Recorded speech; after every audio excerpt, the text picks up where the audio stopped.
200 gram 7,4% kalsiy gidroksid eritmasiga necha litr karbonat angidrid o'tkazilganda kalsiy ionlarining yarmi cho'kmaga tushib, gidrokarbonat ioni saqlagan eritma hosil bo'ladi. Berilishini yozib olamiz.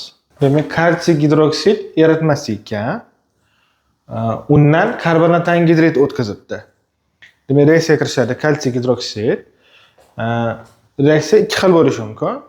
Agar karbonat angidrid bilan birga bir reaksiyaga kirishsa, kalsiy karbonat chiqadi, u cho'kmaga tushadi.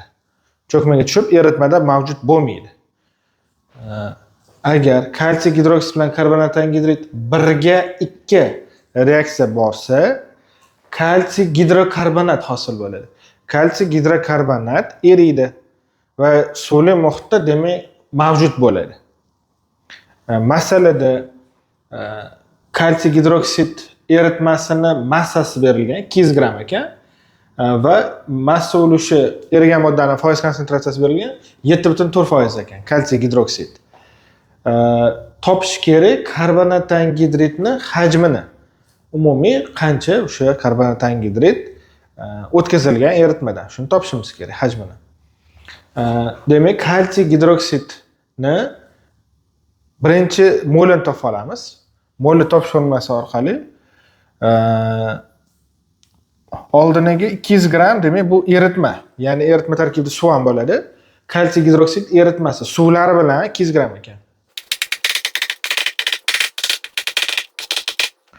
Demak, 200 gram bu eritma bo'lgandan keyin u 100% bo'ladi, eritma hammasi suvlari bilan. Demak, hammasi 200 gram ekan, u 100% bo'ladi. Erigan modda kalsiy gidroksid. Kalsiy gidroksid bo'lsa 7,4%. Foiz konsentratsiyasi 7,4%. Demak, shuni topish kerak massasini. X ni topish uchun proporsiya orqali 200 ni 7,4 ko'paytirib 100 ga bo'lamiz. 200 ni 7,4 ko'paytirib 100 ga bo'lamiz. Nollar qisqarib ketadi. 2 ta 0, 2 ta 0. 2 kere 7,4 ko'paytiramiz.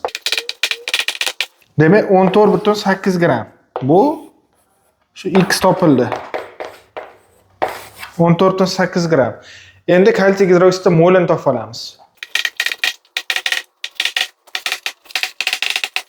Demak, molni topish uchun massani molar massaga bo'lamiz. Massasi topildi. 14,8 gram. O'rniga qo'ydik. Molar massa Mendeleyev davriy jadvali orqali topiladi. Demak, kalsiyimiz 40. Bittadan ham qarasak bo'ladi. Kalsiyimiz Mendeleyev jadvalida 40. Kislorod 16, vodorod 1. 16 ga 1 17. Demak, OH 17. Lekin undan 2 ta OHdan. 17 ni 2 ga ko'paytirsa 34. 40 ga 34 74 bo'ladi. Demak, molar massasi 74. 14,8 74 ga bo'lsa 0,2 bo'ladi.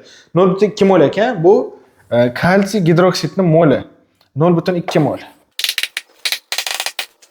Endi umumiy ikkalasi umuman kalsiy gidroksid hammasi o'sha 0,2 mol bo'lsa, yarmi cho'kmaga tushdi degan. Yarmi 0,2 ni yarmi 0,1 bo'ladi. Va qolgani kalsiy gidrokarbonat, ya'ni gidrokarbonat ionlari holatida eritmada eridi degan. Demak, qolgani 0,1 mol. Bu 0,1 mol bo'lsa, bu karbonat angidrid topamiz. 0,1 ni 1 ga ko'paytirib 1 ga bo'lsak, o'zi bo'ladi. Yoki reaksiya 1 ga 1 boryapti, demak teng mollari. Bu 0,1 mol bo'lsa, bu ham 0,1 mol bo'ladi. Endi pastidagisini topamiz. 0,1 ni 2 ga ko'paytirib 1 ga bo'lamiz. 0,2 bo'ladi. Yoki reaksiya 1 ga 2 boryapti. Karbonat angidrid 2 barobar ko'p. Demak, bu 0,1 mol bo'lsa, bu 2 barobar ko'p bo'lsa, karbonat angidrid 2 ga ko'paytiramiz 0,2 mol ekan. Demak, karbonat angidridlar umumiy necha mol? 0,1 ga 0,2 ni qo'shamiz. 0,3 mol ekan karbonat angidridlar umumiy. Demak, karbonat angidrid umumiy 0,3 mol bo'lsa, hajmini toping degan. Hajmini topish formulasiga qo'yamiz. Hajmini topish formulasi demak, molar hajmi ko'paytiriladi. Normal sharoitda molar hajmli formula ishlatsa bo'ladi. Masalada ham normal sharoit deb aytgan. Ne shay deb yozib qo'ygan, demak normal sharoit ekan. Molimiz 0,3. Molar hajm 22,4 ga teng. 0,3 22,4 ga ko'paytirsa 6,72 litr. Karbonat angidrid demak hajmini topdik. To'g'ri javob D varianti.